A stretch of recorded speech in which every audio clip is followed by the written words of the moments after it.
What's up, YouTube? So today I'm gonna be doing like a vlog style post, not really a DIY or how to step by step. Those haven't been doing so hot. So in the garage post today, we'll be working on this Tundra.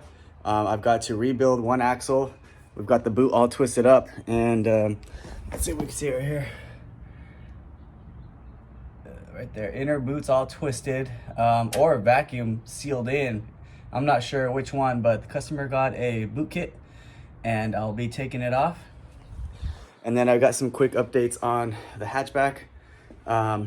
Fuel level sensor isn't working anymore and it ran out of gas. So got to change those two at some point. I've got the quad back here, doing some work on that. Need a little bit of hardware, and then I'll set up the rear swing arm and the front long shovel arms. And then the FJ, the never ending project, we've still got weather strip to do on that. Then we need to jack it up, get under the undercarriage. And on the S, I've got to change the straps for the soft top. It's not retracting the middle pole, and that will put a hole in the soft top eventually. So a lot of stuff to do around here. Haven't really been spending as much time in the garage as I should because of the rain, but we'll get back to it.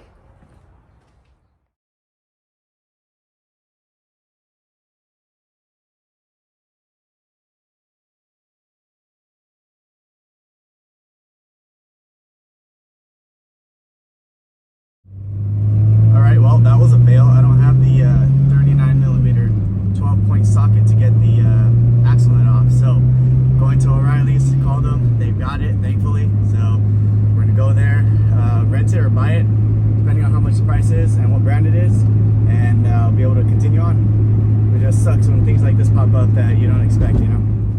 All right, thank you, O'Reilly's. Boom, got it. 39 millimeter 12-point, only Toyota. All right, let's go. Okay.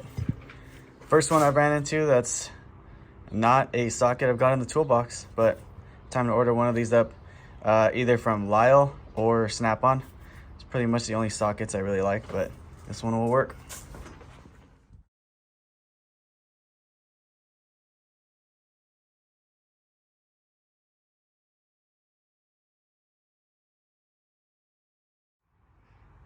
All right, well, that was a pain, but we got the skid plate off. I'm not sure if you can see, I didn't really use any power tools.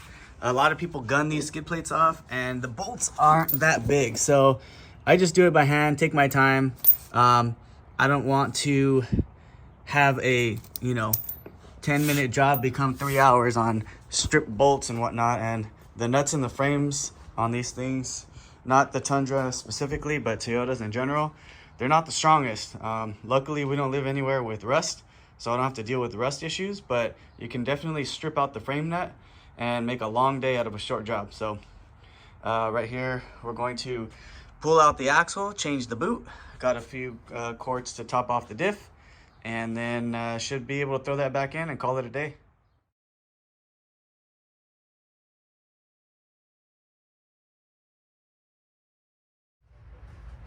All right, well, I'm still puzzled on how this happened. I think it caught something right here and just twisted it up. And if my guess is correct, it was the lower control arm skid bolt. But we'll have to look at that and check clearances once it's disassembled. But for now, I'm just gonna take it apart. I like to get a bunch of these blue shop towels ready because it's just going to be a messy job, and it makes it easier when they're all torn up already. So we'll just do with that.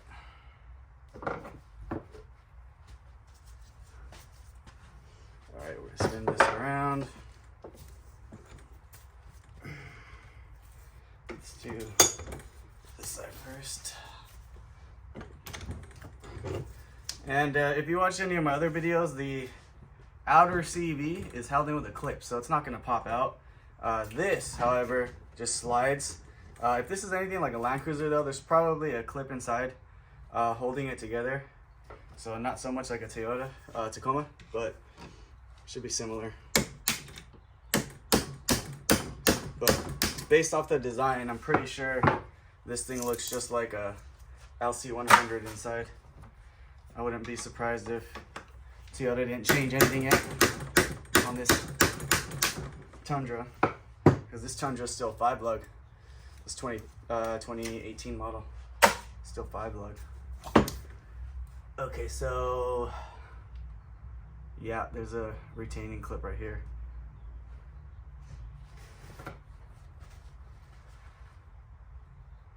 This is going to be super messy.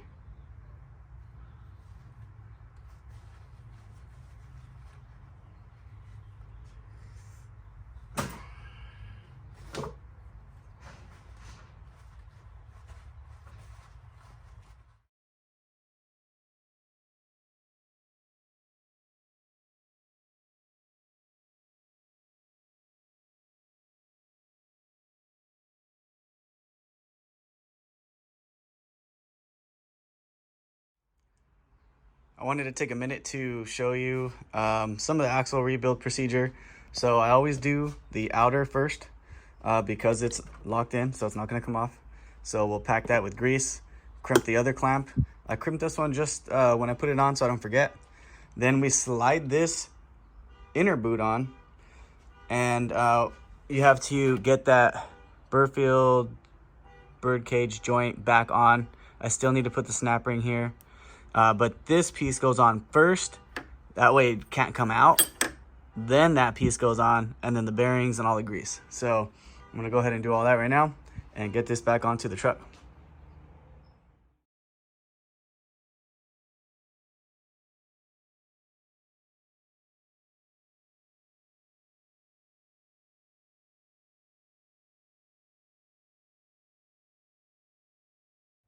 Earlier in the video, we saw how bad that boot was. It was all binded and twisted up.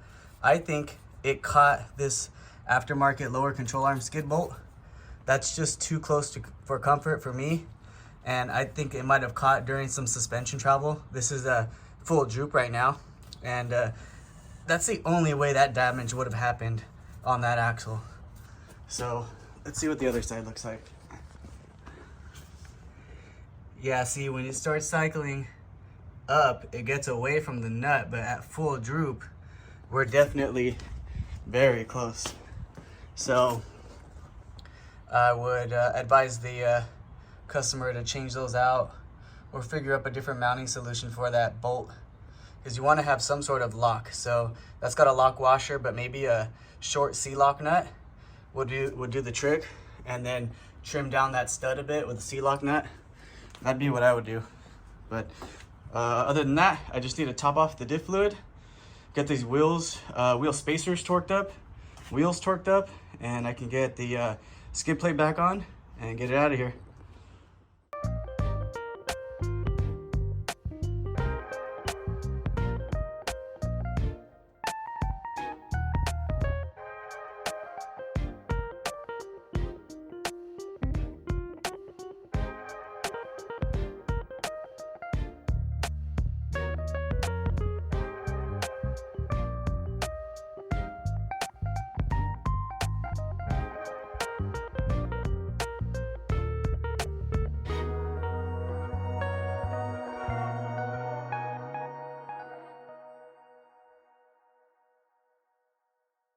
When I first started working on the truck this morning, it had loose hardware on the skid plate bolts, and one was missing. So I wanted to go through and make sure everything was done right when I put it back together this time, since my hands were on it. I don't know who was working on it before. This is the first time I've worked on it myself. So we got the axle rebuilt, everything looks good. I'm gonna advise him to change that hardware on the lower control arm so that it doesn't blow another boot or twist it up like it was when it got here.